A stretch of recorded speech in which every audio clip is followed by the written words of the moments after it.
Hello everyone, welcome to Mad About Bio. This is your Shivani ma'am. So guys, आज हम आपका start करने वाले हैं ट्रांसलेशन प्रोसेस, जो कि हमने अपनी सीरीज स्टार्ट की हुई है molecular basis of inheritance. I hope बच्चों, देखो अब तक जितने भी हमने आपके टॉपिक्स पढ़े हैं, सबसे पहले जैसे कि हमने डीएनए का स्ट्रक्चर पढ़ा था, क्या होता है, फिर डीएनए के अंदर पैकेजिंग डीएनए की कैसे कराते हैं हम न्यूक्लियस के अंदर। उसके बाद हमने आपका रेप्लिकेशन प्रोसेस समझा, रेप्लिकेशन का एक्सपेरिमेंट्स कौन कौन से परफॉर्म किए गए थे। कि सेमी कंजर्वेटिव मेथड होता है आपका एप्लीकेशन, उसको हम सेमी कंजर्वेटिव ही एग्जैक्टली क्यों बोलते हैं, हमने वो समझा था। उसके बाद फिर हमने आपका पूरा एप्लीकेशन का method, then transcription, then finally आज हम आपका स्टार्ट करने वाले हैं ट्रांसलेशन मेथड। एक बार ना जल्दी से मैं सब बच्चों को रिकैप करा देती हूँ कि अब तक हम लोगों ने क्या क्या पढ़ा है। अच्छा बच्चों, स्लाइड्स का टेम्पलेट आज अच्छा लग रहा है। मैंने थोड़ा कुछ ना नया सा ट्राई करता है, बच्चे बोर हो गए होंगे ब्लैक टेम्पलेट से। सब ना एक बार बताना कमेंट सेक्शन में कि ये टेम्पलेट कैसा लग रहा है, इस पे पढ़ना प्रेफर ज्यादा करोगे या फिर वो ब्लैक वाला ज्यादा सही था। चलो बच्चों, देखो जैसे कि हम हमेशा सबसे पहले रिकैप करते हैं, आज भी वही करेंगे। तो देखो बच्चों, हम क्या पढ़ रहे हैं अपना, हमने देखा था कि डीएनए से जब हम डीएनए बनाते हैं उसको बोलते हैं रेप्लिकेशन। गाइस, रेड कलर बिल्कुल क्लियरली विजिबल है, नहीं है यहाँ पे, विजिबल है ना। तो डीएनए से जब हम आरएनए बनाते हैं उस प्रोसेस को क्या बोलते हैं, फिर आरएनए से हम लोग बनाते हैं प्रोटीन। इसी को पूरी की पूरी सीक्वेंस को central dogma of molecular biology बोलते हैं। बहुत इजी प्रोसेस था बच्चों, हम लोगों ने समझा था। एंड आज इस प्रोसेस को और ज्यादा इजी तरीके से हम समझने वाले हैं जी। पूरा का पूरा लेक्चर आप देख लोगे ना, आपके तीनों के तीनों जितना हमने पढ़ा है, रेप्लिकेशन, ट्रांसक्रिप्शन, ट्रांसलेशन, तीनों क्रिस्टल क्लियर हो जाने वाले हैं। तो ये था हमारा central dogma of molecular biology, molecular biology, यही था ना बच्चों या कुछ और था। तो देखा था हमने रेप्लिकेशन सबसे पहले की, रेप्लिकेशन कैसा प्रोसेस है, एक सेमी कंजर्वेटिव मेथड है। सेमी कंजर्वेटिव मेथड का मतलब मैंने आपको ये बताया था कि जैसे हमारा डीएनए एक डबल स्टैंडर्ड स्ट्रक्चर होता है, सबको क्लियर हो गया होगा, अब तक तो याद भी होगा। डबल स्टैंडर्ड स्ट्रक्चर है, कौन कौन से नाइट्रोजनस बेसिस होते हैं, कैसे उसकी एंटी पैरेलल पोलैरिटी होती है, सब क्लियर है ना। तो सेमी कंजर्वेटिव में ये था कि एक पैरेंटल डीएनए, उस पैरेंटल डीएनए का क्या किया, जब उस एक डीएनए से दो डीएनए बनाएंगे तो जो दो बनने वाले डीएनए ना वो पूरे के पूरे पेरेंट्स ही बनेंगे। जैसे कि ये हमारा एक पैरेंटल डीएनए 5 प्राइम से 3 प्राइम, और ये 3 प्राइम से 5 प्राइम। तो अब यहाँ पे जो बच्चों नया डीएनए बनेगा ना, उस नए डीएनए में एक स्ट्रैंड तो पेरेंट्स का था, तो एक स्ट्रैंड तो कर दो ये पेरेंट वाला, एंड दूसरे वाला स्ट्रैंड हमारा यहाँ पे नया बनता है। इसी को बोलते हैं सेमी कंजर्वेटिव, मतलब हमेशा जो हाफ जेनेटिक मटेरियल होता है ना पेरेंट्स का, वो कंजर्व रह जाता है। ये देखो यहाँ पे, तो हमारा ऐसा कुछ नया डीएनए बनता था, इसी को हमने बोला था सेमी कंजर्वेटिव मेथड है एप्लीकेशन। फिर इन डीएनए को हमें क्या कराना था, एक डीएनए से दो डीएनए, तो डीएनए के बीच के हाइड्रोजन बॉन्ड्स ब्रेक करने के लिए कौन सा एंजाइम यूज किया था बच्चों, जल्दी से चैट सेक्शन में बताओ, कौन सा एंजाइम यूज किया था हम लोगों ने, हेलिकेज एंजाइम यूज किया। हेलिकेज से हाइड्रोजन बॉन्ड्स को ब्रेक कराया था। उसके बाद हम लोगों ने क्या किया था, यहाँ पे एसएसबी प्रोटीन्स का यूज किया था। व्हाट आर एसएसबी, जल्दी से बताओ कमेंट सेक्शन में। एसएसबी क्या होता है, सिंगल स्ट्रैंडेड बाइंडिंग प्रोटीन। काम किया था in single stranded binding protein का, हमने जो अपने डीएनए को अनवाइंड कराया है। अब डीएनए है, एक साइड एडिनिन एक साइड थामिन, दोनों के दोनों बीच में अट्रैक्शन है, तो जल्दी से जाके वापस से चिपक जाएंगे ना। हमने तो अभी हेलिकेज का यूज करके उनको अलग कराया, फिर वापस से चले जाए तो हमारा फायदा क्या हेलिकेज यूज करने का। तो इसलिए हम दोनों स्ट्रैंड्स पे एसएसबी प्रोटीन्स लगा देंगे, ताकि हमारा डीएनए अनवाइंड ही रहे कुछ देर के लिए। फिर उसके साथ हमने देखा, जब हम डीएनए को बीच में से अनवाइंड करा तो दोनों साइड्स में एक टेंशन जनरेट हो रही है। उस टेंशन को रिमूव कराने के लिए टोपो आइसोमरेज हम लोगों ने यूज कराया था, राइट बच्चों पार्टी। चलो ये हमने कराया। फिर इसके बाद हमारा आया था प्राइमेज एंजाइम, जिसमें बच्चों को कंफ्यूजन था कि मैम ये डीएनए डिपेंडेंट आरएनए पॉलीमरेज क्यों बोला। डीएनए डिपेंडेंट आरएनए पॉलीमरेज हमने इसको इसलिए बोला बिकॉज हम इसको डीएनए स्ट्रैंड पे यूज कर रहे हैं, नहीं कर रहे डीएनए स्ट्रैंड पे, और ये बना क्या रहा है, छोटे छोटे आरएनए प्राइमर्स ऐड करा रहा है, आरएनए का पॉलीमराइजेशन करा रहा है ऑन द डीएनए स्ट्रैंड। ये हमारे डीएनए की स्ट्रैंड जब इसको अनवाइंड करा था छोटे छोटे, बिकॉज हमारा जो ये एंजाइम है ना, कौन सा, डीएनए पॉलीमरेज थर्ड, ये बड़ा वीआईपी टाइप से है। ये बोलते हैं कि जब तक आप, मैं कभी भी ना जीरो से स्टार्टिंग नहीं करूंगा, मैं फर्स्ट बेस पेयर से स्टार्ट नहीं करूंगा बिल्कुल भी, आप पहले मेरे को स्टार्टिंग करके दो, उसके बाद में प्रोसेस कराऊंगा। फिर हमने प्राइमरी एंजाइम को बुलाया कि आप हमारी हेल्प करो, उसने छोटे छोटे प्राइमर्स ऐड करके दे दिए। फिर डीएनए पॉलीमरेज आया एंड सारा काम उसने करना स्टार्ट कर दिया, मतलब डीएनए का पॉलीमराइजेशन स्टार्ट कर दिया, एक नया डीएनए स्ट्रैंड बनाना स्टार्ट कर दिया था। तो ये था हमारा प्रोसेस। एक स्ट्रैंड थी हमारी लीडिंग स्ट्रैंड, एक थी हमारी लैगिंग स्ट्रैंड। लीडिंग स्ट्रैंड हमारी कौन सी थी, 3 से 5 प्राइम वाली, ये वाली, क्योंकि इसी पे तो ना बच्चों इस डायरेक्शन में चलेगा हमेशा। डीएनए पॉलीमरेज 5 प्राइम से 3 प्राइम होता है और दूसरे वाली स्ट्रैंड पे अपोजिट डायरेक्शन में चलेगा। अब अपोजिट डायरेक्शन में चलेगा तो हमारा प्राइमेज जंप कर करके पीछे की साइड चलता जाएगा। अब पीछे की साइड जंप कर करके जाएगा तो बीच में गैप्स बन जाएंगे, उसी की वजह से हमारे डीएनए एक स्ट्रैंड जो है फ्रेगमेंट्स में बनता है। फिर उन फ्रेगमेंट्स को हम बाद में डीएनए लाइगेज की हेल्प से ज्वाइन अप करा देते हैं, उन फ्रेगमेंट्स को बोल देते हैं हम ओकाजाकी फ्रेगमेंट। ये था हमारा बहुत इजी सा DNA replication process. I hope समझ में आया होगा। रिकैप हो गया। चलो अब ट्रांसक्रिप्शन प्रोसेस पे, अब हमने डीएनए से डीएनए बना लिया, अब हमें क्या करना है, उस डीएनए से आरएनए बनाना है। अब आरएनए बनाने के लिए आप लोगों को पता है डीएनए में होता है थाइमिन और आरएनए में क्या होता है बच्चों, बताओ आरएनए के अंदर क्या होता है, आरएनए के अंदर होता है यूरासिल, एग्जैक्टली। तो हमें क्या कराना है, जहां पे थाइमिन लगा हुआ है ना वहां से थाइमिन को हटा के इसको बोलेंगे बाय बाय और यूरासिल को बुला लेंगे हम वहां पे कि आप आ जाओ यहाँ पे। डीएनए था डबल स्ट्रैंडेड, उससे सिंगल स्ट्रैंडेड हम आरएनए बना लेंगे। कौन सा आरएनए बनाते हैं, एमआरएनए बनाते हैं, मैसेंजर आरएनए जिसको बोलते हैं, बिकॉज यही हमारे डीएनए के मैसेजेस को लेके जाएगा कहाँ तक, साइटोप्लाज्म तक। बिकॉज हमें क्या कराना है, हमें कराना है प्रोटीन का सिंथेसिस कराना है बच्चों। तो चलो एक बार वो भी देख लेते हैं। हमें कराना है अपना ट्रांसक्रिप्शन। तो ट्रांसक्रिप्शन कराने के लिए हमने आपको 3 साइट बताई थी बच्चों। प्रोमोटर साइट बताया था आपको, और एक बताई थी हमने स्ट्रक्चरल जीन, और एक थी हमारी टर्मिनेटर साइट। क्या क्या याद रखना है वो समझ लो यहाँ पे। प्रोमोटर साइट पे कौन सा फैक्टर बाइंड करेगा, सिग्मा फैक्टर जो प्रोसेस को इनिशिएट कराएगा। टर्मिनेटर साइट पे रो फैक्टर बाइंड करेगा जो प्रोसेस को स्टॉप कराएगा। ये आपको याद रखना है बस। यहाँ पे ऐसे ही हमारा एमआरएनए बन जाता है। कभी भी डीएनए के दोनों स्ट्रैंड्स हम यूज नहीं करते, सिर्फ एक स्ट्रैंड यूज करते हैं, बिकॉज जब एक ही स्ट्रैंड से हम डीएनए एमआरएनए बना के देखते हैं ना, वो एमआरएनए मेरा दूसरे वाले स्ट्रैंड के बिल्कुल सेम दिखता है। तो अब हम उसी से भी बनाएंगे तो बेटा सेम ही नहीं बन जाएंगे क्या दोनों के दोनों, फिर अलग अलग प्रोटीन्स को ही आगे जाके कोड करने लग जाएंगे। तो इसलिए सिर्फ एक ही स्ट्रैंड का यूज कर, बिकॉज डीएनए पूरा एक मॉलिक्यूल है, एक मॉलिक्यूल से सिर्फ एक एमआरएनए बनेगा। डीएनए में 2 स्ट्रैंड जरूर है लेकिन मॉलिक्यूल एक ही है, तो उससे एक एमआरएनए का मॉलिक्यूल बनेगा। फिर एमआरएनए से आगे प्रोटीन कैसे बनेगा वो आज मैं आप लोगों को सिखाऊंगी। यहाँ तक क्लियर है। तो चलो अब हम स्टार्ट करते हैं अपना आज का प्रोसेस जो कि बहुत इंटरेस्टिंग होने वाला है। देखो अब हम क्या करने वाले हैं बच्चों, ट्रांसलेशन प्रोसेस हम पढ़ने वाले। व्हाट इज ट्रांसलेशन, एमआरएनए से प्रोटीन का बनाना। अब एक स्टोरी सुनो बच्चों, छोटी सी स्टोरी मैं आप लोगों को सुना। अभी देखो कोई भी एक स्टूडेंट का नाम ले लो, चलो हमने एक स्टूडेंट का नाम ले लिया चिंटू। अब हमारे जो चिंटू है ना, इन्होंने क्या किया, रात में खाई दाल, ठीक है, या फिर ये वेज है, और एक और फ्रेंड ले लो आपका मिंटू, चिंटू मिंटू प्यारे प्यारे नाम है। इन्होंने खाई फिश। दोनों के अंदर क्या होता है बच्चों, दाल और फिश, दोनों के अंदर प्रोटीन होता है नहीं होता है। इन्होंने प्रोटीन खाया। अब ये प्रोटीन इनके जब स्टमक में गया, स्टमक में कौन सा एंजाइम होता है, पेप्सिन एंजाइम, उसने क्या किया, इस प्रोटीन को ब्रेक डाउन करा दिया। किसमें, अमाइनो एसिड में ब्रेक डाउन करा दिया।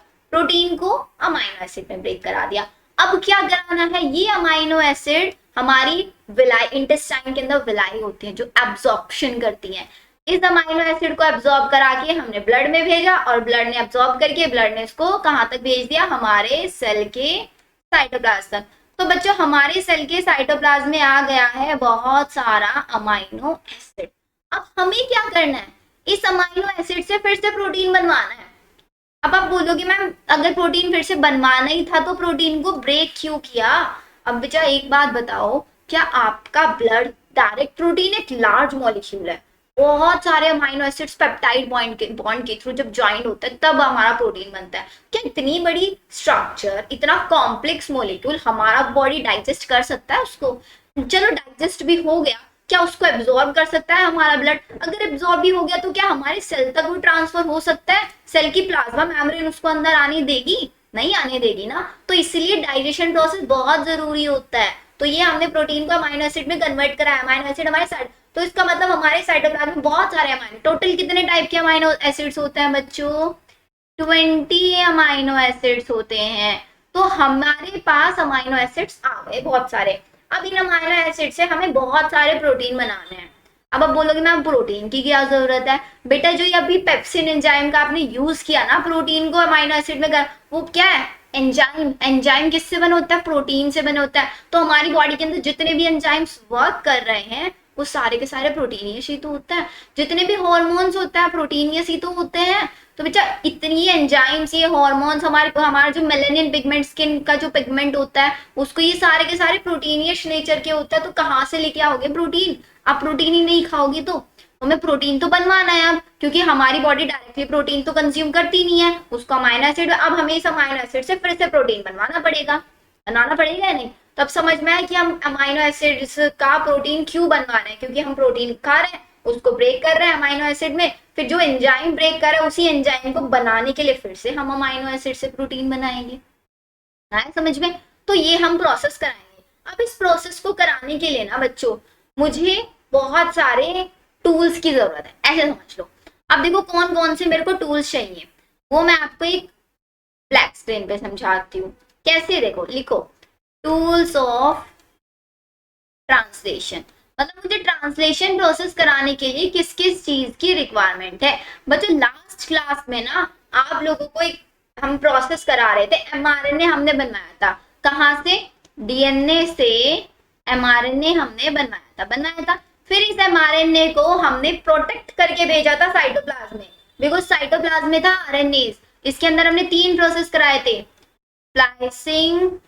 स्प्लाइसिंग में क्या किया था? सारे के सारे इंट्रोन्स मतलब इनएक्टिव पार्ट्स, उनको रिमूव करा दिया था, सारे एक्सोन्स को बाइंड अप करा दिया था आरएनए लाइगेज की हेल्प से। फिर हमने इसके 5 प्राइम एंड पे करा दिया था कैपिंग, और फिर 3 प्राइम एंड पे करा दिया था टेलिंग।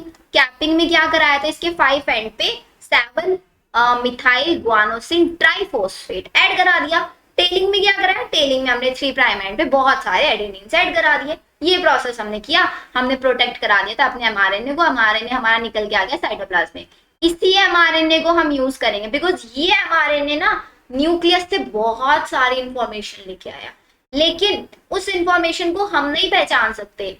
सपोज ये मेरा आ गया, देखो फर्स्ट नंबर जो टूल है ना बच्चों वो मेरा एमआरएनए है, न्यूक्लियस से आया ये बहुत सारी इंफॉर्मेशन लेके। सिंगल स्ट्रैंडेड होता है ना, बना दिया मैंने single stranded.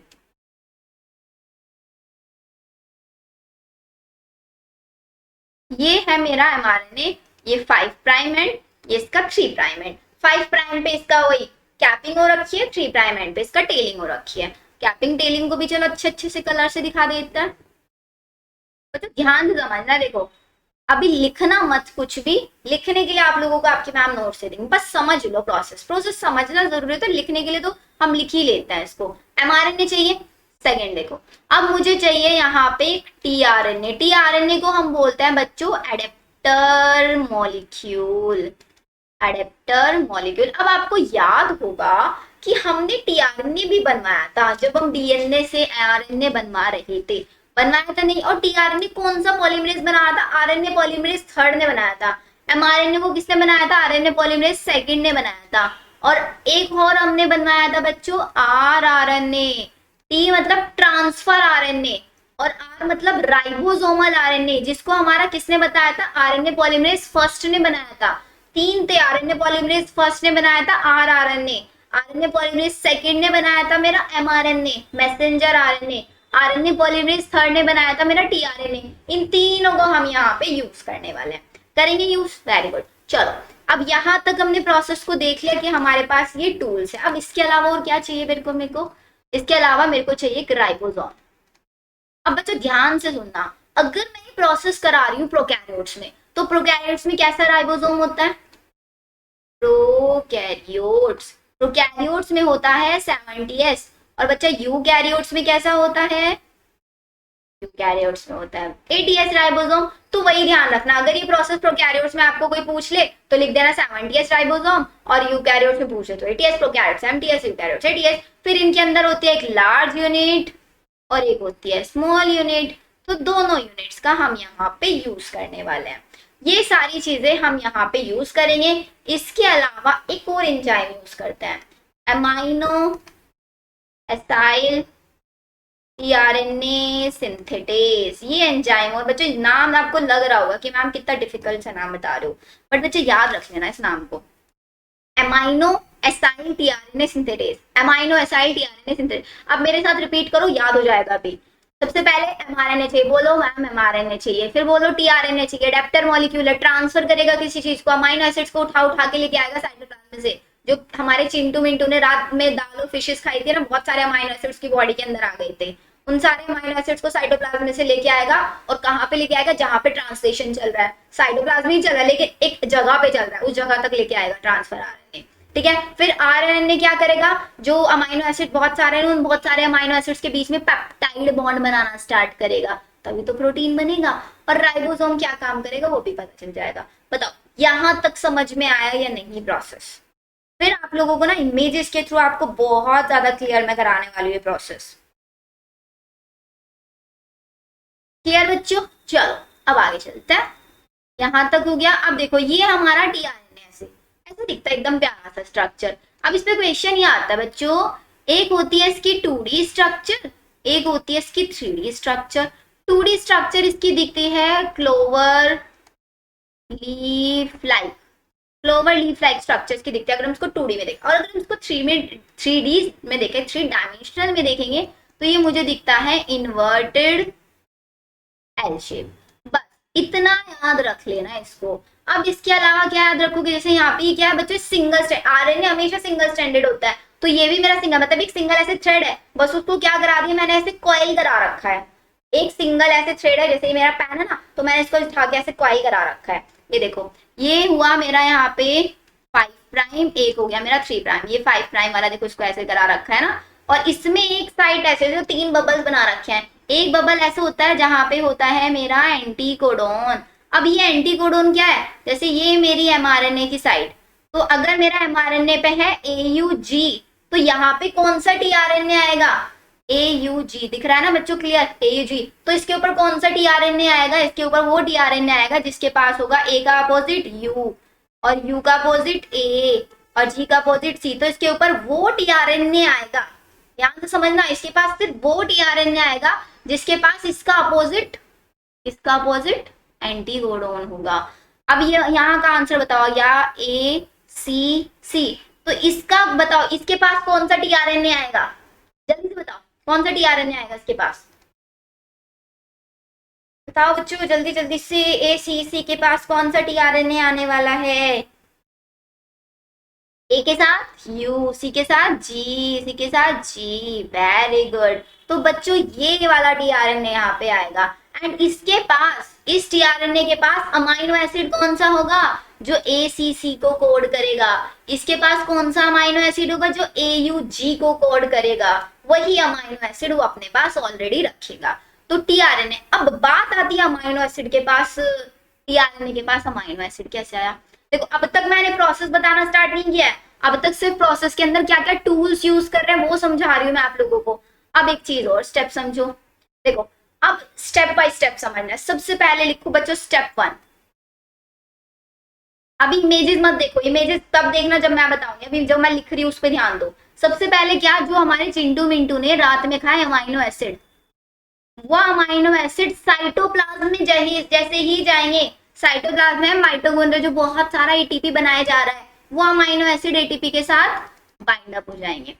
Amino acid ATP के साथ बाइंड अप हो जाएंगे in the presence of magnesium ion, और एक कॉम्प्लेक्स बना लेंगे। क्या कॉम्प्लेक्स बना लेंगे, amino acid AMP complex.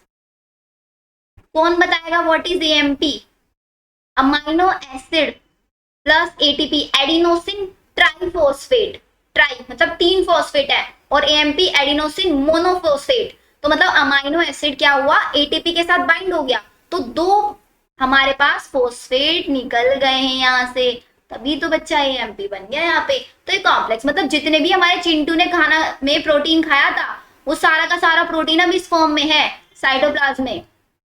Cytoplasm में जैसे पूरी रात में जो प्रोसेस चल रहा है, मतलब सुबह में ट्रांसलेशन होना है तो पूरी रात में सारा ये काम चल रहा है अभी। सारे के सारे अमाइनो, जितने भी टाइप के अमाइनो एसिड्स उसने खाए होंगे, सारे अमाइनो एसिड्स एटीपी के साथ बाइंड करके अमाइनो एसिड एएमपी कॉम्प्लेक्स बना दिया उन्होंने। फिर ये कॉम्प्लेक्स किसके पास जाएगा, ये कॉम्प्लेक्स जाएगा मेरे टीआरएनए के पास। कि अब मैं अमाइनो एसिड बोलेगा कि मैं एक्टिवेट हो चुका हूँ, जो चिंटू ने अमाइनो एसिड खाया वो एक्टिवेट हो चुके। अब ये सारे के सारे एक्टिवेट अमाइनो एसिड कहाँ पे जाएंगे, हमारे इसके पास टीआरएनए के पास जाएंगे। तो ये हमारे अमाइनो एसिड गए टीआरएनए के पास, इसमें लिख दो plus amino acid AMP complex, एक ए मिस हो गया यहाँ पे, इसको amino acid A dot A amino acid AMP complex. TRNA के साथ जैसे ही बाइंड करेंगे तो बच्चों बन जाएगा अमाइनो एसिड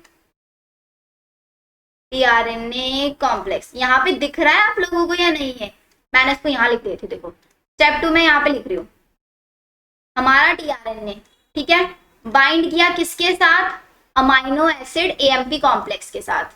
अच्छे से लिख देते हैं बच्चों के लिए, अनलेस मैं आप लोगों को हैंड रिटन नोट्स भी दूंगी इसके। एएमपी कॉम्प्लेक्स हो गया। अब ये इसके साथ बाइंड करके क्या बना लेगा बच्चों, ये इसके साथ बाइंड करके बना लेगा हमारा, देखो क्या बनाएगा यहाँ पे, इसमें बनेगा ये अमाइनो, चलो पूरा लिख देते हैं, अमाइनो एसिड टीआरएनए कॉम्प्लेक्स। और ये जो प्रोसेस हो रहा है ना, टीआरएनए मेरा अमाइनो एसिड एएमपी कॉम्प्लेक्स के साथ बाइंड कर रहा है, ये प्रोसेस चलेगा। अभी एक पीछे एंजाइम का नाम याद कराया था, अमाइनो एसिड डीआरएनए सिंथेटेज, याद किया था एंजाइम का नाम, नहीं याद किया था तो अभी रिपीट करो, चलो अमाइनो एसिड बोलो, अमाइनो एसिड डीआरएनए सिंथेटेज, ठीक है बच्चों। तो अब यहाँ पे क्या हुआ, इस एंजाइम ने प्रोसेस करा दिया, हमारा यहाँ से ये एएमपी निकल के चला गया, एएमपी निकल गया तो क्या बच गया, टीआरएनए और उसके साथ अटैच है सिर्फ मेरा अमाइनो एसिड। इस प्रोसेस को बोलते हैं charging of tRNA. This process is known as charging of tRNA. Step 1 क्या था, चार्जिंग ऑफ अमाइनो एसिड या फिर एक्टिवेशन ऑफ अमाइनो एसिड। फिर से समझो क्या हुआ, चिंटू ने रात में दाल फिश खाई, चिंटू ने दाल खाई, मिंटू ने हमारे फिश खाई, उसकी बॉडी में प्रोटीन गया, प्रोटीन ब्रेक डाउन हो गया अमाइनो एसिड में, अमाइनो एसिड गया साइटोप्लाज्म में, साइटोप्लाज्म में उसको मिला एटीपी जो हमारा माइटोकॉन्ड्रिया बना रहा था, उसने एटीपी के साथ बाइंड कर लिया in the presence of magnesium ion और बना लिया amino acid AMP complex, 2 phosphate निकल के चले गए। फिर ये अमाइनो एसिड एएमपी कॉम्प्लेक्स गया टीआरएनए के पास कि आप प्लीज मुझे ना चार्ज कर दो, क्योंकि मुझे सुबह ना क्या करना है, ट्रांसलेशन प्रोसेस करना है। चार्जिंग होता है ना, हमें सुबह कहीं घूमने के लिए जाना है, हम रात में अपना मोबाइल चार्जिंग पे लगाते हैं, है ना, फुल चार्ज हो जाता है कि हम सेम ही चाहते हैं कि मैं रात में पूरी तरीके से चार्ज हो जाना चाहता हूँ। तो टीआरएनए के पास जैसे ही हमारा कॉम्प्लेक्स गया, उसने बोला ठीक है मैं आपकी चार्जिंग करता हूँ, लेकिन मुझे एक काम यूज करना पड़ेगा, क्या, मुझे एक एंजाइम यूज करना पड़ेगा, कौन सा, अमाइनो एसिड टीआरएनए सिंथेटेज। तो वो फटाफट से एंजाइम आया, इसने इनको क्या कर दिया, चार्ज कर दिया। मतलब मेरा जो टीआरएनए है ना, अभी जो स्ट्रक्चर दिखाएगी बच्चों, ये वाली, ये ऐसे बनती है, इसके ऊपर ये अमाइनो एसिड बाइंड हुआ, पहले अमाइनो एसिड एक एटीपी से बाइंड होकर उसने अपने आप को एक्टिवेट कराया, फिर टीआरएनए के पास आया, किस एंजाइम की हेल्प से, amino acid side tRNA synthetase की हेल्प से इसने ऐसे बाइंड कर लिया। और कौन सा अमाइनो एसिड बाइंड करेगा, टीआरएनए के पास जो एंटीकोडोन होता है ना, फिक्स होता है बच्चों। तो अगर इसके पास वही कोडोन है जो कोड करेगा सेम प्रोटीन को, तो वही उसी प्रोटीन को अपने पास चार्ज करेगा। तो प्रोटीन किसके पास जाता है, प्रोटीन सिर्फ उसी टीआरएनए के पास जाएगा जो जिसके पास उसके कोडोन के अपोजिट एंटीकोडोन होगा। मतलब अगर मेरा ये AUG है तो AUG किसको कोड करता है बच्चों, मैथियोनिन को। तो बच्चों ये हमारा जो मैथियोनिन है ना, वो मैथियोनिन इस वाले टीआरएनए के पास आएगा जिस टीआरएनए के पास UAC एंटीकोडोन होगा। हमारा मैथियोनिन प्रोटीन टीआरएनए के पास आएगा, कौन से टीआरएनए के पास, जिसके पास UAC एंटीकोडोन होगा, बिकॉज इसको पता है UAC जाके AUG से चिपकेगा, और मुझे तो पता है AUG क्या करता है, वही मैथियोनिन को कोड करता है। अब इससे बहुत लिमिटेड आप लोगों को ये याद करना पड़ेगा कि कौन सा किसको कोड करता है, वो भी आपको समझ में। अब इसमें कंफ्यूज नहीं होना है आप लोगों को, ठीक है बच्चों। तो बताओ यहां तक समझ में आया कि प्रोसेस क्या होगा, 2 स्टेप बस आपको समझाया अब तक। अब ये स्टेप समझ लिए होंगे तो बच्चों अब आपके लिए बिल्कुल इजी हो जाएगा। अब समझो, अब बस स्टोरी सुनना, अब कुछ नहीं याद कराऊंगी, सिर्फ स्टोरी सुनाऊंगी। एक आपका एमआरएनए निकल के आया साइटोप्लाज्म से, कहाँ से आया ये, फ्रॉम साइटोप्लाज्म। ये है हमारा 5 प्राइम से 3 प्राइम, 5 प्राइम पे लगा हुआ है आपका कैपिंग, 3 प्राइम पे लगा हुआ है टेलिंग। आपका आ गया ये। अब इसके पास दो साइट्स होती है mRNA के पास, एक होती है स्टार्ट कोडोन, एक होती है स्टॉप कोडोन। स्टार्ट कोडोन होता है AUG, लिख लो इसको, स्टार्ट कोडोन होता है AUG, लिखो जल्दी से। स्टॉप कोडोन होता है UGA, UAG, UAA। तीन हमारे पास स्टॉप कोडोन होता है, एक हमारे पास स्टार्ट कोडोन। मतलब mRNA के अंदर जहां पे ये वाली सीक्वेंस होगी वहीं से ट्रांसलेशन स्टार्ट होगा, जहां पे AUG होगी वहीं से ट्रांसलेशन स्टार्ट होगा। एंड जहां पे हमारा UGA या UAG या UAA, इन तीनों में से एक भी सीक्वेंस आ गया, हमारा ट्रांसलेशन रुक जाएगा सेम टाइम पे बच्चों। क्योंकि रीजन पता है क्या है? क्योंकि UGA, UAG, UAA के लिए कोई हमारे पास tRNA नहीं है। इसके एंटीकोडॉन, मतलब देखो ना, आपका UGA का एंटीकोडॉन क्या होना चाहिए? ACU। हमारे पास ऐसा कोई tRNA नहीं है जिसके ऊपर ACU सीक्वेंस हो। सेम UAG के लिए चाहिए AUC, हमारे पास AUC का भी कोई नहीं है।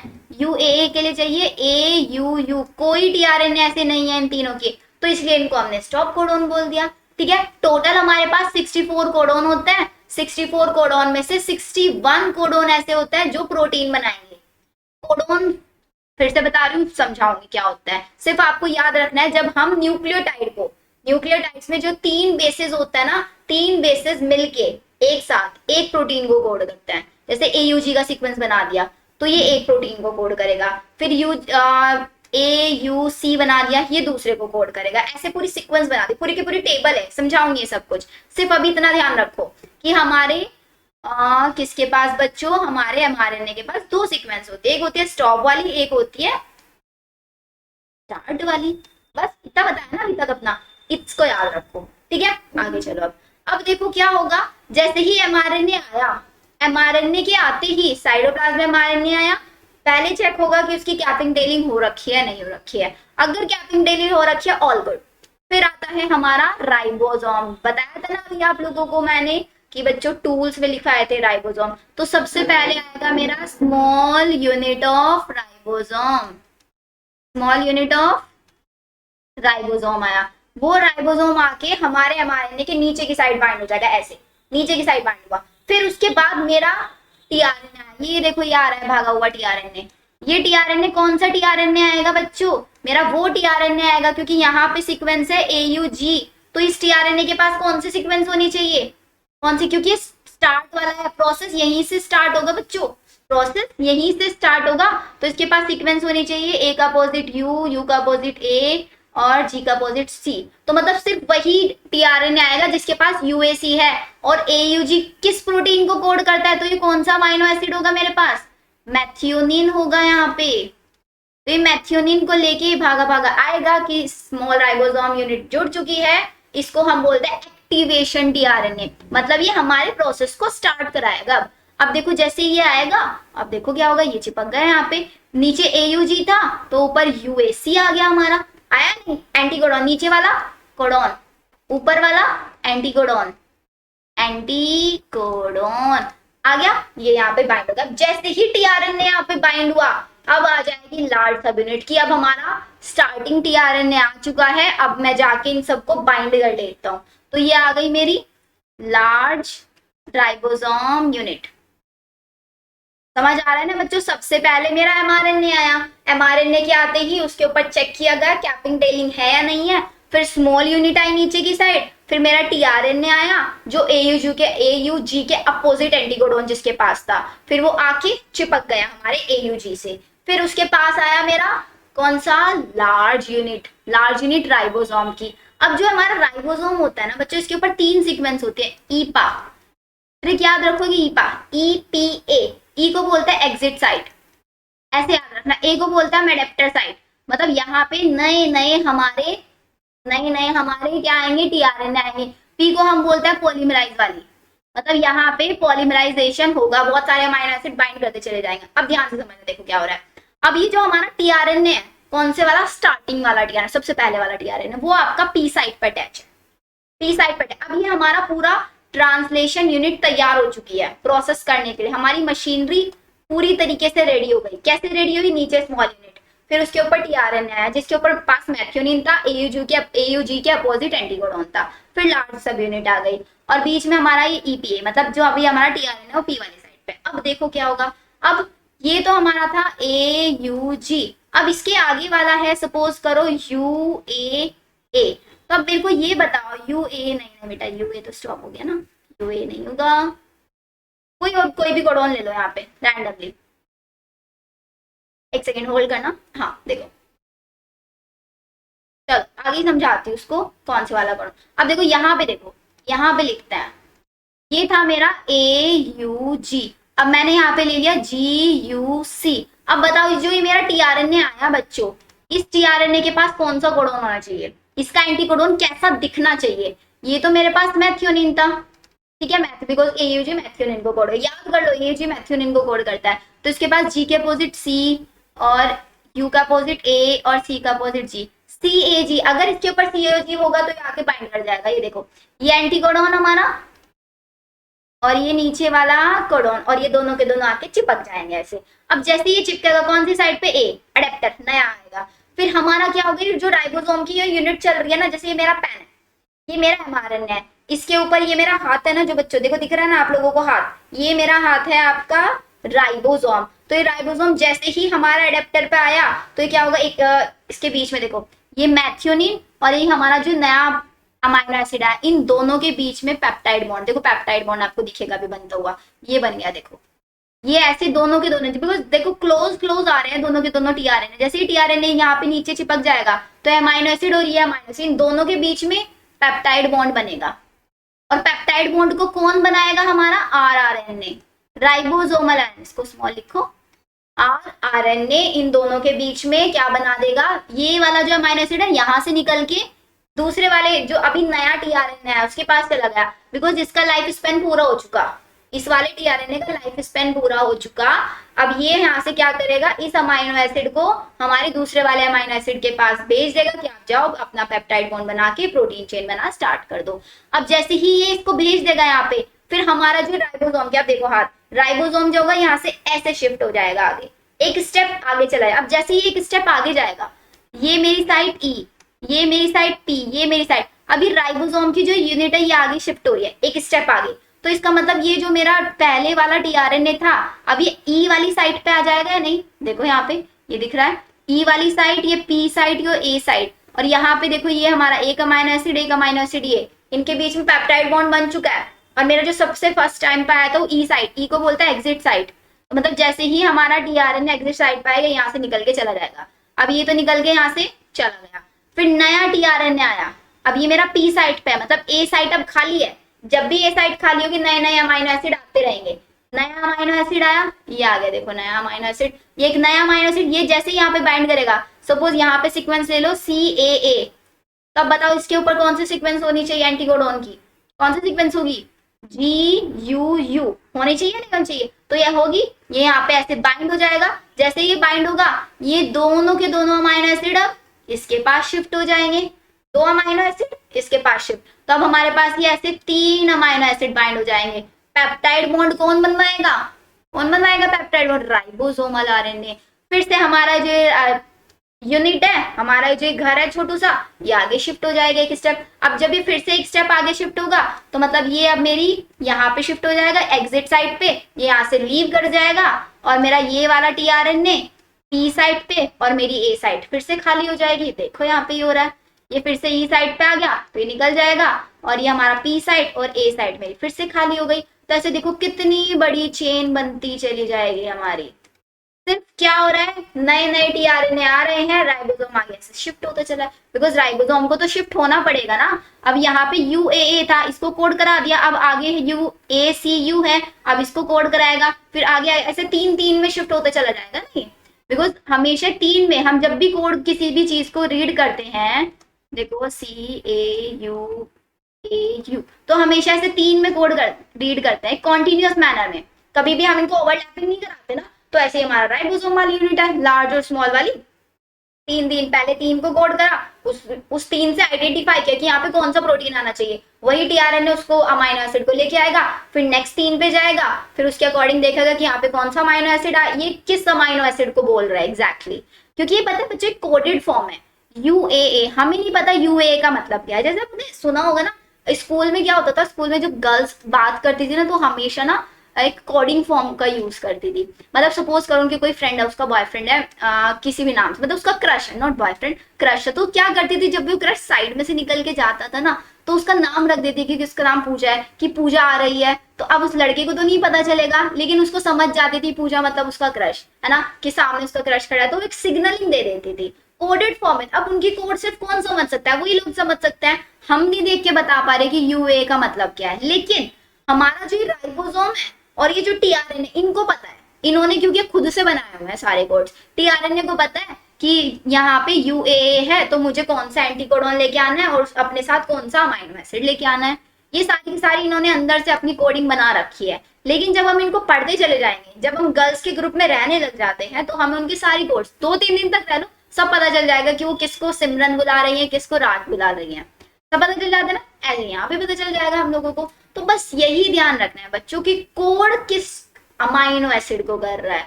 हमें वही पता करना है, बिकॉज डीएनए से हम अपना इंफॉर्मेशन को लेके आए एमआरएनए की फॉर्म में। अब एमआरएनए में वो सारी इंफॉर्मेशन लेकिन कोडेड फॉर्म में है।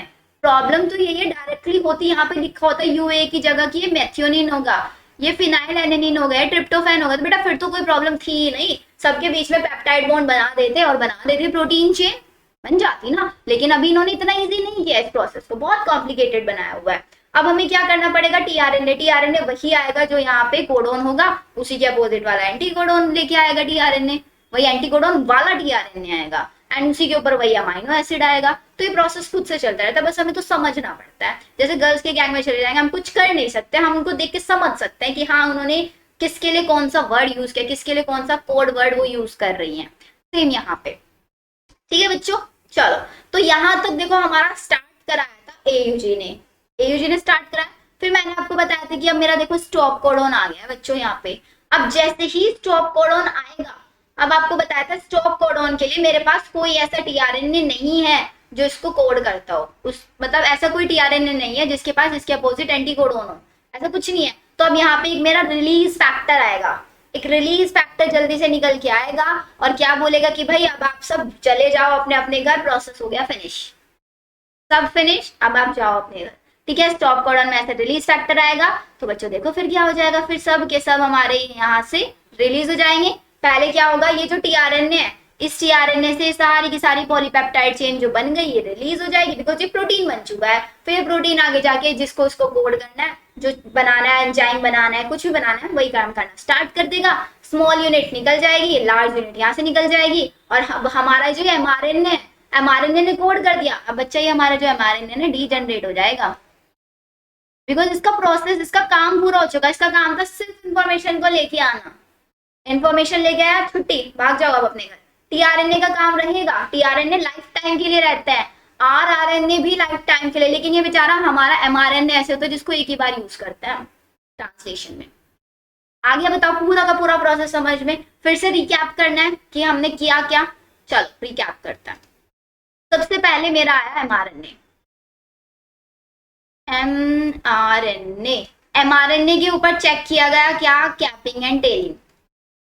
कैपिंग एंड टेलिंग को हमने चेक किया, कर लिया चेक। अब कैपिंग टेलिंग चेक किया, उसके बाद जो हमारे चिंटू मिंटू ने अमाइनो एसिड खाए थे उन अमाइनो एसिड को हमने चार्ज करा दिया एटीपी की हेल्प से।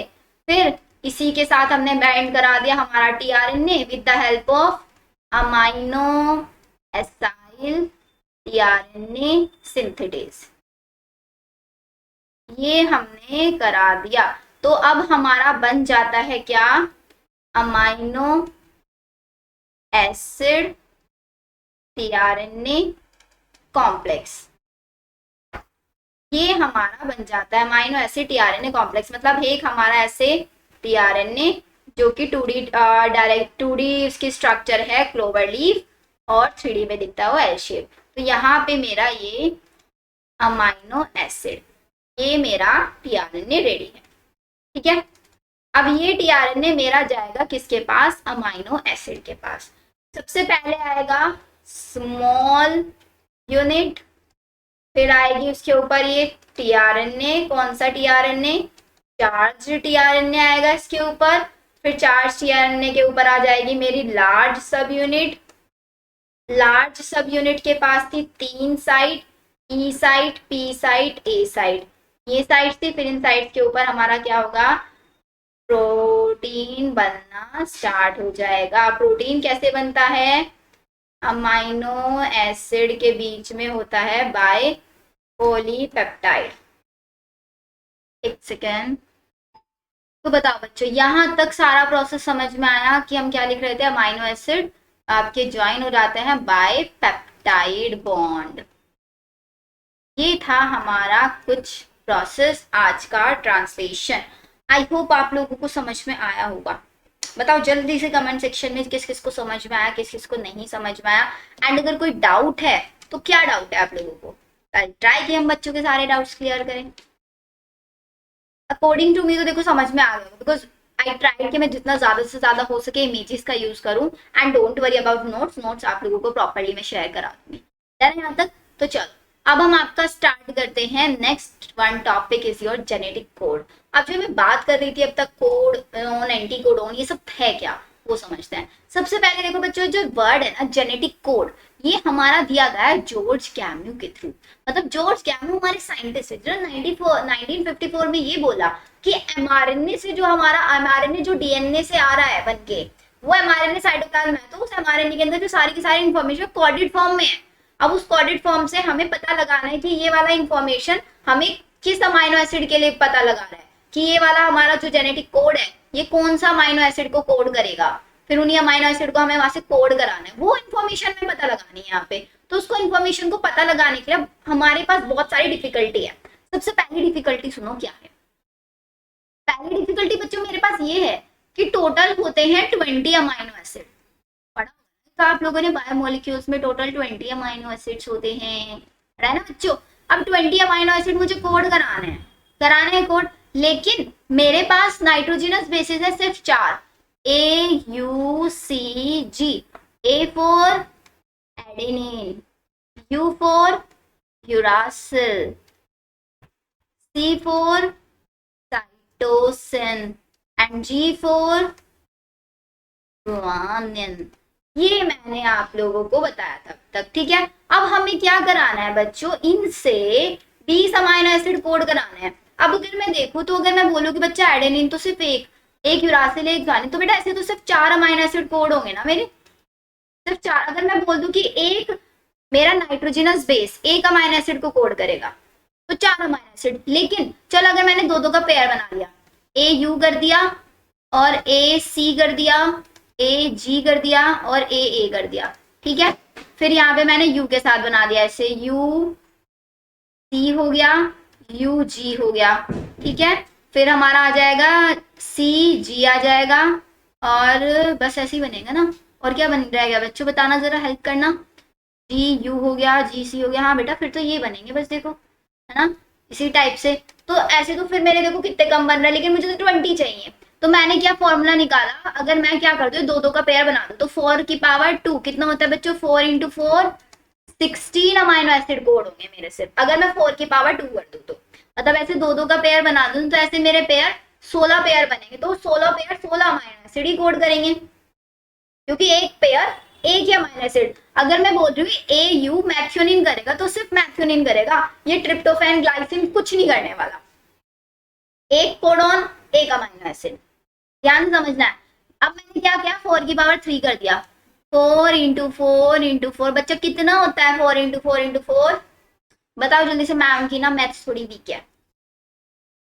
4 × 4 × 4 is equals to 64, yes exactly 64। तो अब अगर मैं 4 की पावर 2 कर रही हूँ, क्योंकि हमारे पास 4 ही है ना बच्चों नाइट्रोजनस बेसिस, तो 4 ही लेना पड़ेगा मुझे। अगर मेरे पास होते 3 नाइट्रोजनस बेसिस, मतलब 3 न्यूक्लियोटाइड्स होते, तो मैं 3 की पावर 2 या 3 की पावर 3 या 3 की पावर 4 ऐसे करती, लेकिन अभी 4 है मेरे पास, तो 4 की पावर 2 करा तो 16 हो रहा है, 4 की पावर 3 करा तो 64 हो रहा है।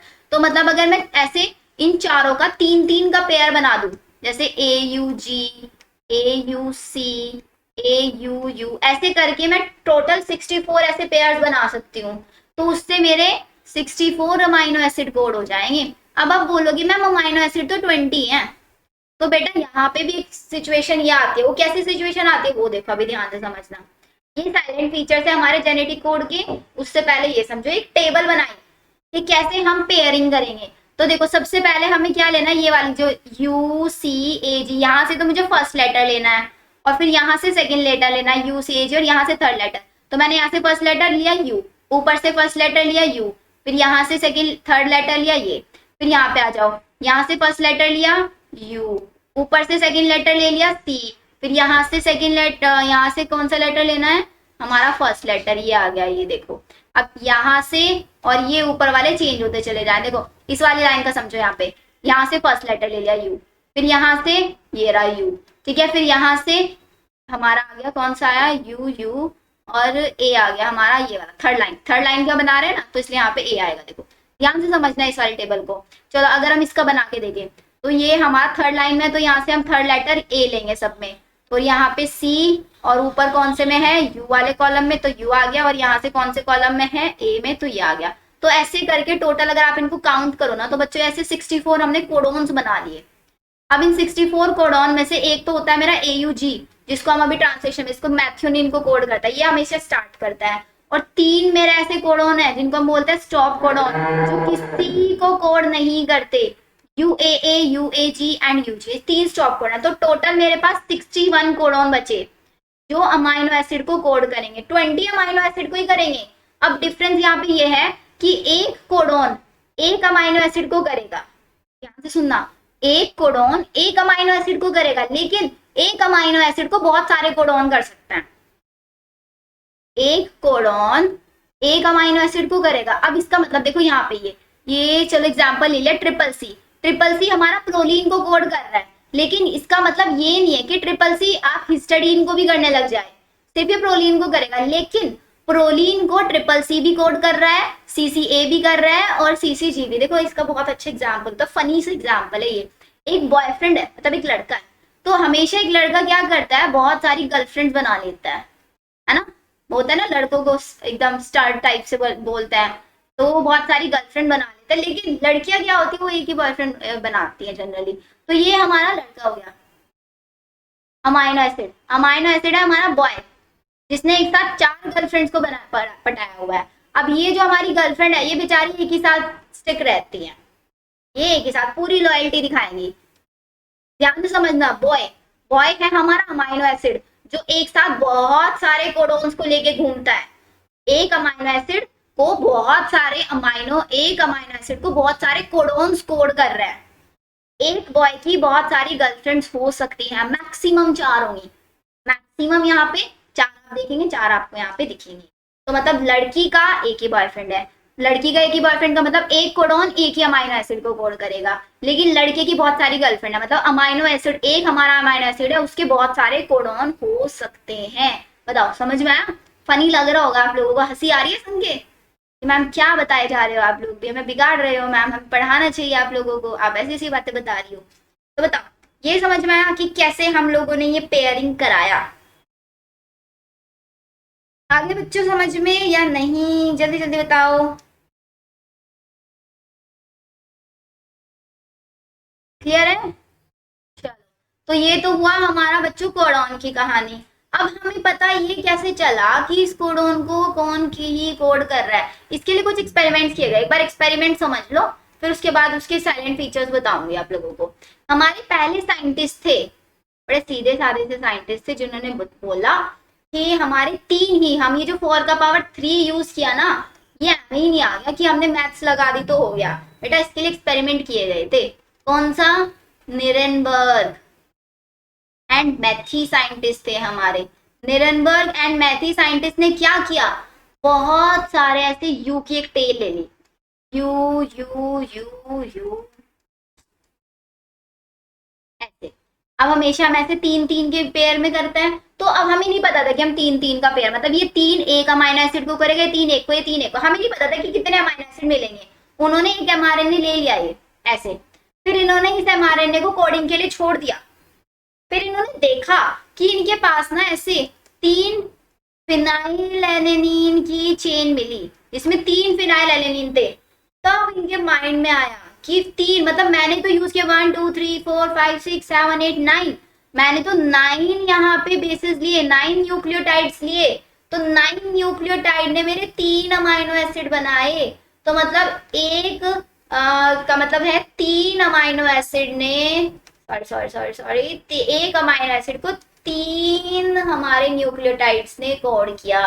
तो मतलब इन 3 ने एक अमाइनो एसिड बनाया होगा, इन 3 ने एक, इन 3 ने एक, ऐसे 9 न्यूक्लियोटाइड्स की एक चेन ली, उसको छोड़ दिया कोडिंग के लिए। फिर उन्होंने देखा उनके पास 3 अमाइनो एसिड्स आए, तीनों की तीनों सेम थे क्योंकि पूरी की पूरी चेन यू की थी हमारी। फिर एक और हमारे साइंटिस्ट है बड़े सीधे साधे से, एच.जी. खुराना। एच.जी. खुराना ने भी सेम काम किया, 9 न्यूक्लियोटाइड से एक चेन ले ली, U C U C U C and U C U. देखो यू सी यू सेम है, तो मतलब इसने कोड किया ल्यूसिन को, इसने भी कोड किया ल्यूसिन को, और सी यू सी सेरिन को। तो बच्चों यहाँ से हमें क्लियर आइडिया मिल गया कि एक codon is equals to 3 nucleotide, 3 nucleotide. 1 codon is equals to 3 nucleotide. बोलो साथ में, 1 codon is equals to 3 nucleotide. एक बॉय की 3 गर्लफ्रेंड हो सकती है, बट एक गर्लफ्रेंड के 3 बॉयफ्रेंड नहीं हो सकते। डन, आगे समझ में। अब आते हैं salient features of genetic code. Genetic code के क्या साइलेंट फीचर्स है, कुछ प्रॉपर्टीज इसकी बता दी गई कि कोडॉन हमेशा ट्रिपलेट है। हमारे 2 साइंटिस्ट थे, निरेनबर्ग एंड एच.जी. खुराना, बता दिया उन्होंने। हमारे पास टोटल 64 थे कोडॉन, 64 में से 61 कोडॉन थे जो अमाइनो एसिड को कोड करेंगे। बाकी 3 कहाँ गए? 3 बन गए हमारे जो किसी भी अमाइनो एसिड को कोड नहीं करते, इसलिए हमने उनको बोल दिया स्टॉप कोडॉन। पहला silent feature. Second silent feature, 1 codon code only 1 amino acid. मतलब एक कोडॉन क्या है यहाँ पे हमारी गर्ल, और अमाइनो एसिड क्या है हमारा बॉय। एक गर्ल का सिर्फ एक ही बॉयफ्रेंड हो सकता है। It is unambiguous and specific. Girls बहुत स्पेसिफिक होती है, ये बात यहाँ पे। Second, third point, some amino acids are coded by more than. Amino acid है हमारा यहाँ पे बॉय, कोडॉन यहाँ पे गर्ल, कि कुछ लड़के कोड करते हैं मोर देन 1, मतलब कुछ लड़के डेट करते हैं एक से ज्यादा गर्ल्स को। तो इसका मतलब कोड क्या है हमारा, डीजेनरेट है, कोड हमारा लॉयल नहीं है यहाँ पे। नेक्स्ट देखो, codon is read in mRNA in a contiguous fashion, there are no punctuation. यहाँ पे कोई पंक्चुएशन नहीं होनी चाहिए, U C U U G U U A U. तो इसका मतलब ये है बच्चों, अगर मैं आपको बोलूं कि इसको रीड कैसे करना है, तो इसको रीड हमेशा ऐसे करोगे, U C U U G U U A U. आप ऐसे नहीं रीड करोगे, आपने रीड कर दिया यू सी यू, फिर आपने रीड कर दिया सी यू यू, आपने पहले रीड किया यू सी यू, फिर आपने रीड करने लग गए सी यू यू। बेटा पंक्चुएशन नहीं होगी यहाँ पे, पहले 3 फिर नेक्स्ट 3 फिर नेक्स्ट 3, ऐसे आप रीड करोगे एक कॉन्टिजिनस फैशन के अंदर। बताओ आगे, ये पॉइंट बहुत इंपॉर्टेंट है बच्चा, बोर्ड एग्जाम्स में आ जाते हैं साइलेंट फीचर्स लिखने के लिए, तो याद रखना इन पॉइंट्स को। नेक्स्ट देखो, कोड इज जनरली यूनिवर्सल। ये हमारे जो होता है नियरली यूनिवर्सल। यूनिवर्सल का मतलब जितने भी ऑर्गेनिजम्स हैं, सभी ऑर्गेनिजम्स के अंदर, अगर एक ऑर्गेनिज्म में एयूजी मैथियोनिन को कोड कर रहा है, तो बेटा जितने भी ऑर्गेनिज्म है ना, सब के अंदर एयूजी मैथियोनिन को ही करेगा। अगर मेरा यूसीयू ल्यूसीन को कोड कर रहा है, तो सारे ऑर्गेनिज्म में ल्यूसिन को ही कोड करेगा। ये यहाँ नहीं कि दूसरे ऑर्गेनिज्म में जाके चेंज हो, यूनिवर्सल होता है। एयूजी के 2 फंक्शन होता है। क्या फंक्शन? ये पहला मैथियोनिन को भी कोड करता है, और ये इनिशिएटर, अभी ट्रांसलेशन में सीख गया कैसे इनिशिएटर कोडॉन है। आगे समझ में आता? Well done. तो ये हमारा टेबल है बच्चों, एक बार इसको बना के देख लेना, first letter second letter third letter लिख के देखना, आ जाएगा समझ में। डन। फिर इसके बाद नेक्स्ट टॉपिक आता है कि हमारा जो जेनेटिक कोड है ये AUG, ये मैथियोनिन को कर रहा है। लेकिन अगर मैंने क्या किया, AUG से मैथियोनिन को कर रहा है, इसको मैंने ये G को हटा के AUU कर दिया, तो बच्चे किसी और को कोड करने लग जाएगा। इसी को बोलते हैं म्यूटेशन। म्यूटेशन क्या होता है? अ सिंगल न्यूक्लियोटाइड बेस, एक सिंगल न्यूक्लियोटाइड बेस को अगर हम चेंज करा दें, वहां पे एक नया इंसर्ट करा दें या वहां से डिलीट करा दें, डीएनए में आरएनए सीक्वेंस में उसी को बोलता है पॉइंट म्यूटेशन। एक सिंगल म्यूटेशन हो रहा है, पॉइंट, एक न्यूक्लियोटाइड में अगर चेंज कराएंगे उसको बोलते हैं पॉइंट म्यूटेशन। जिसका बेस्ट एग्जांपल देखा जाता है सिकल सेल एनीमिया के अंदर। सिकल सेल एनीमिया में क्या होता है, हमारी जो बीटा ग्लोबिन चेन होती है, glutamate changes valine amino acid residue due to change in single, देखो अभी डेफिनेशन छोड़ो, एग्जांपल पे आओ। ये हमारा नॉर्मल, ये हमारा सिकल सेल। नॉर्मल में क्या होता है, नॉर्मल में हमारा डीएनए ऐसा दिखता है, GAGCTC, ये आपका कोड करता है ग्लूटामिक एसिड को, ग्लूटामिक एसिड को। लेकिन इसके अंदर अगर म्यूटेशन हो जाए, देखो GAG की जगह सिर्फ क्या हो रहा है, GTG, तो इसका कॉम्प्लीमेंट्री क्या बन जाएगा, इसका कॉम्प्लीमेंट्री CAC। तो अब ये बच्चा कोड करने लग जाएगा, मेरे वैलिन को कोड करने लग जाएगा। इसी को बोलते हैं म्यूटेशन। देखो सिर्फ एक चेंज होने की वजह से पूरा अमाइनो एसिड चेंज हो गया हमारा। अब अमाइनो एसिड चेंज हो गया तो पूरी प्रोटीन चेन चेंज हो जाएगी। तो नॉर्मल शेप से हमारी सिकल सेल शेप बन जाती है। इसको बोलते हैं हम आपका पॉइंट म्यूटेशन, जिसका एग्जांपल है सिकल सेल एनीमिया। बताओ यहां तक समझ में आया नहीं? क्लियर है बच्चों? बोर तो नहीं हो रहे ना? कहीं पे कोई डाउट होगा तो प्लीज चैट सेक्शन में ड्रॉप कर देना, मैं आप लोगों के लिए अलग से वीडियो बना दूंगी जिसमें हम आपके डाउट्स डिस्कस करेंगे। चलो फिर इसके बाद अगर हम सेम चीज ही रिपीट करें, यहाँ पे देखो Ram has red cap, Ram एक साथ रीड किया, हैज एक साथ रीड किया, रेड एक साथ कैप है। अगर मैंने यहाँ से क्या करा दिया, सिर्फ ये आर को डिलीट करा दिया, डिलीशन करा दिया यहाँ पे, तो देखो अब हम इसको कैसे रीड करने लग जाएंगे। राम हैज, आर हटा दिया तो मैं अब इसको EDC ऐसे रीड करूंगी ना, बिकॉज एक साथ मैं 3 रीड करती हूँ, EDC, तो ये मेरे बन गया EDC, A भी अलग बच गया। अब मैंने फिर से यहाँ से E को डिलीट करा दिया, E को डिलीट करा दिया, अब मैं इसको कैसे रीड करूंगी, DCA रीड करूंगी और P अलग बच गया। फिर मैंने D को फिर से डिलीट करा दिया यहाँ से, तो राम हैज क्या, इसको बोलते हैं हम आपका डिलीशन प्रोसेस। इंसर्शन और डिलीशन ऑफ 1 और 2 बेस पेयर, उसकी वजह से क्या हो जाएगा, जो रीडिंग फ्रेम, जो हम फ्रेम ये रीड कर रहे हैं from the point of insertion और deletion, such mutation is known as frame shift mutation. मतलब अब देखो ना, पहले क्या था, राम हैज रेड कैप, अब हमारी पूरी की पूरी फ्रेम चेंज हो चुका है, पूरा का पूरा जो एक पार्ट था वो पूरा हमने डिलीट करा, पूरा फ्रेम हो गया हमारा, चेंज हो गया, तो उसको बोलते हैं हम आपका फ्रेम शिफ्ट म्यूटेशन। क्लियर है यहाँ तक फ्रेम शिफ्ट म्यूटेशन आप लोगों को?